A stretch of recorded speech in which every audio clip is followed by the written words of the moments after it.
Hey everybody, I'm Invisible Katana, and these are my top 5 moments from the Microsoft press conference from E3 2015. Just to get right into it, number 5 is the new IP Ashen. I think the design for it looks pretty cool. The concept of it is my favorite part though, because it's very much like Journey as far as I'm concerned, where it's player interaction is the only way that you can really get through. You decide who's friend and who's foe. And based on the way they kind of described it, I don't think there's really going to be like voice chat or anything like that. It's just you meet these characters and you pretty much the design is like it's a man or a woman. They don't even actually have faces. And you just have to figure out, is this person going to attack me or is this person going to help me solve this puzzle that may, need two people to open it up or possibly more depending on how they really do it. But I love that aspect, and I like that it takes the concept that they had in Journey before, which I know it's not the same company, but the concept that was in Journey, it takes it to a whole new level because you can actually kill these other people that you interact with, and you can either help each other or kind of screw each other over when you go into these caves and you activate skeletons just randomly on the ground that just suddenly wake up and start stabbing you. So I really like the concept of it. I like the art style. Um, I don't know how the story is going to play out and what the purpose of it all is going to be, but it definitely interested me. I thought it looked pretty cool for a new IP. It's an Xbox exclusive, which is like the only thing I didn't like because it kind of obviously forces you to get an Xbox if you don't have one, which I don't yet. I also don't have a PS4. I only have a Wii U, which I just got that like a month ago.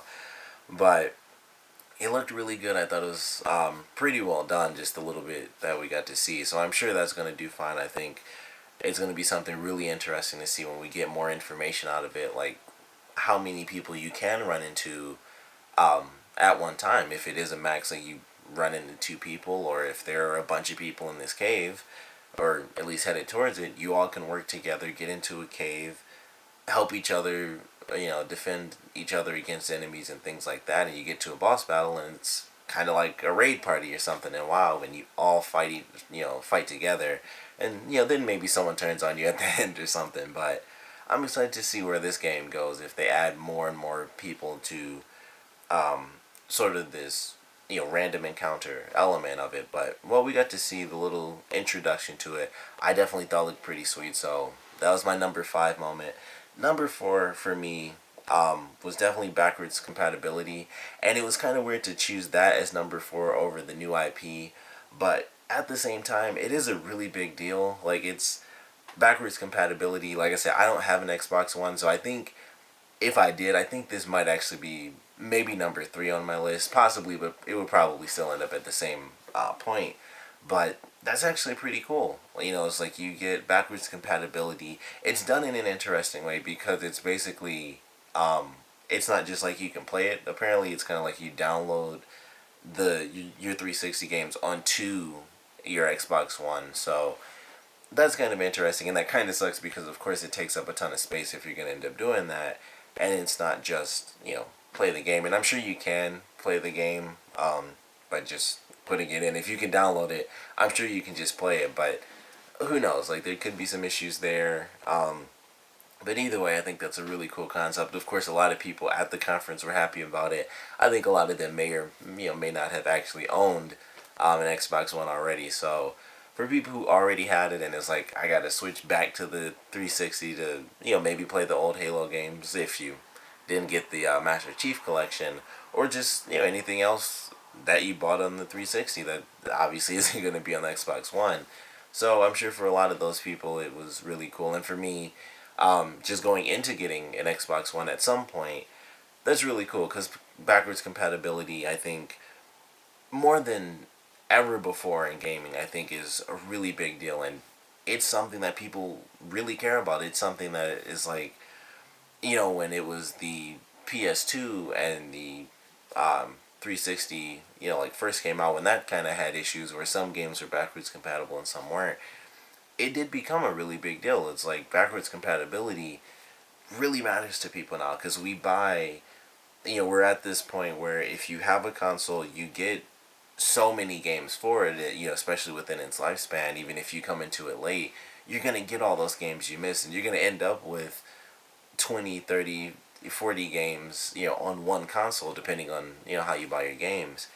And so moving on to the next generation, it's like backwards compatibility means a lot because you know, I mean, you can look at my setup. I'm sitting in between my wall and my bed right now. I don't have a lot of space for, a bunch of games and stuff. So it's one of those things that really does make a difference where you don't have to switch out your consoles and everything like that. So it's still really huge, but for me, it's still just number four moment. Like I said, I'm sure for some other people, it's like a much, much bigger deal, but still enjoyable. It's going to be cool to see. Um, just a ton of people being able to enjoy that because it's just a simple little thing, but at the same time, it's a huge deal. So definitely my number four moment.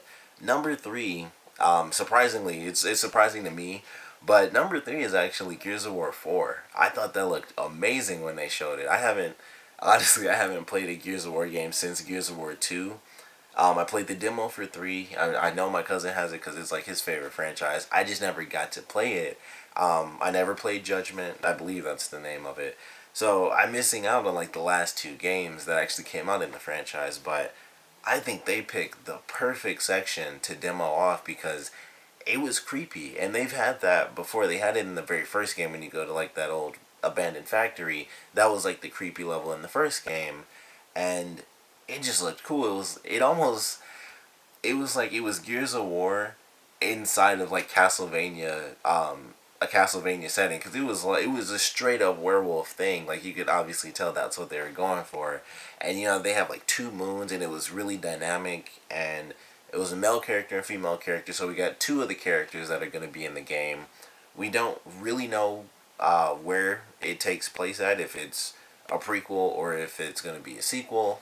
So there's a lot of stuff going on with that, a lot of questions, I'm sure, but it just looked good. Like visually, of course, it looked amazing because it's running on Xbox One, but just in general, I thought it looked really cool. Like it had some of the same stuff, weapons and things like that. We got to see some of the staples of the franchise, but just what they picked to show is really what made me love it so much. I'm like, I just love the aspect they have, like the two moons and the two full moons in the sky, and they're obviously doing sort of a creepy werewolf theme. They're in the, coming out of a forest and going into sort of this small abandoned town, and it just had a full on werewolf, classic horror feel to it, and I loved it. I just loved the whole thing when they had like the giant crazy storm coming in. That looked really cool, and how it was destroying like the path into the castle. I just thought it looked really nice, and it destroys the castle. It's like, all right, let's head back, and then it destroys the bridge. And it's like, well, or not. So they had some funny little moments in there. You got a bit of a feel for the characters, like the woman when she was drinking the water, and she's like, it's fine, it's just rainwater, and the guy's like, yeah, with a bunch of stuff floating in it, and she's like, well, let's just assume I'm fine.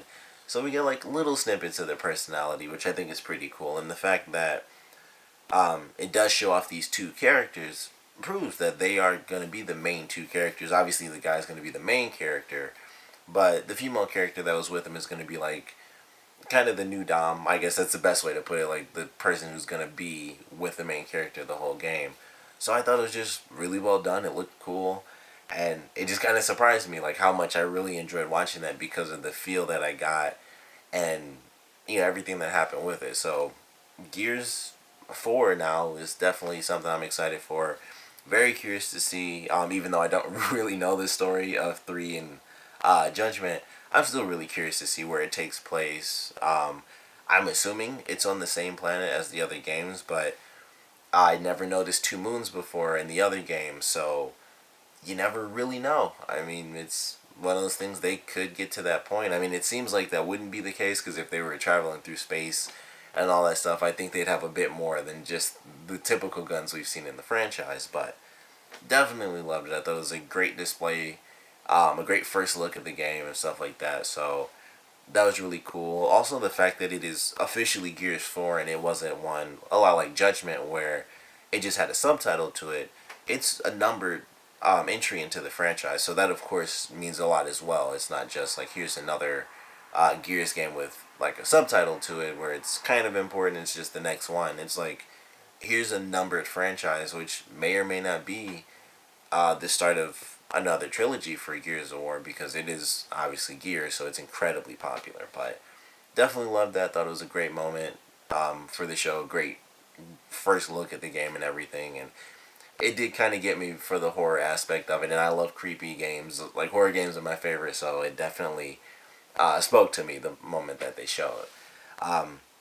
Number two for me is actually another new IP, and that's Recore. I thought that looked really amazing. It was a great little trailer. Um, got you like a little emotional, even though it was like 30 seconds long or something. You know, the little moment with the dog, and it's like we see this dog for less than a minute or maybe a minute before it basically explodes, and it was just like that's super sad, and it was just emotional and like this tiny itty bitty little trailer, and then after that we see that it's sort of like these orbed spirits basically, and you can put them into another machine and you have your buddies back. So I love the concept of that. I know it was in an introduction trailer, first look, and totally CG with just hints of gameplay and stuff like that, but it just really got me. It was like, this looks like it'll be a really fun game to play. The idea that you can turn the evil ones into allies, I thought that was a great concept. Like she took like she used the grappling hook and took the little orb out so she could turn that good somehow, and it just seemed like it's gonna be a really fun game. So that was my number two moment because it was just like, this is a cool looking new IP. I love concepts like that where it's like you can make these allies that you really care for, but you can lose them in a sense, but at the same time, if you're able to, really fight back and you're powerful enough, you can still save them, and they'd be in a different form, but it's still them, and it's like it's an interesting concept to losing an ally, but really you're just transferring them, and I'm sure you can lose allies permanently, so that's another element to it as well, kind of like some Fallout type of stuff where I think everyone will do the same thing they always do is like save, and it's like, oh, they died, and then you just load up and have them back. But I definitely love that. I thought it was a great new IP. I'm really excited to see gameplay for that, which we probably won't have for like another full year until the next E3, unfortunately. But I thought it was a great first look at a new IP. Like I said, it seems like it'll have some good action. The concept of the allies like having the sort of EMP blast, and then the one that destroyed the dog when he took out all the enemies with the big blast. A lot of different ideas for attacks and strategies there. If you have five allies and maybe it's a boss battle and you have them all do that at once, and maybe it's more powerful.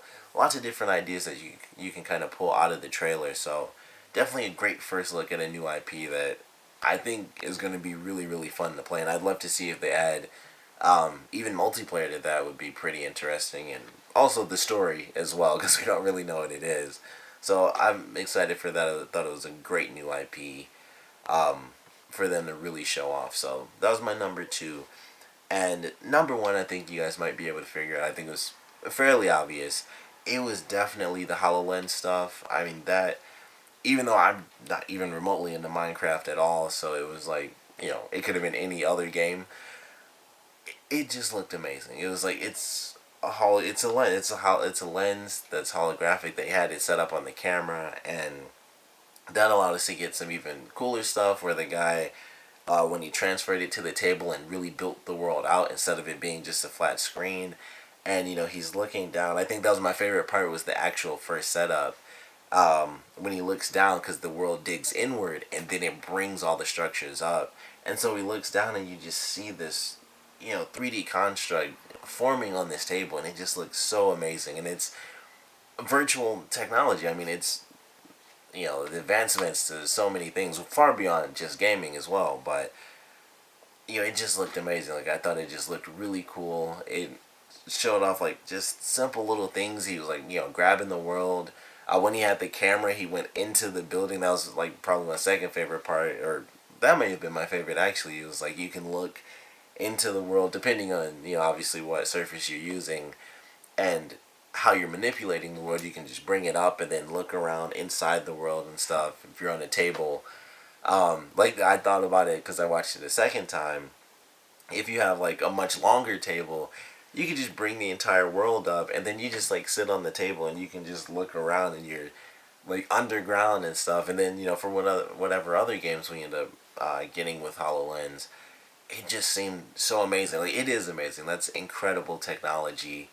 And it's just hard for anything to possibly top that. As much as I love the new IPs and new installments for Gears and backwards compatibility, nothing could come close to the HoloLens technology that they showed off, because I thought it just looked unbelievable. I showed my friends that earlier today because they hadn't seen it, and they were kind of blown away just like I was, because it's crazy. It's just crazy to see this stuff. So a great advancement, I think, in technology.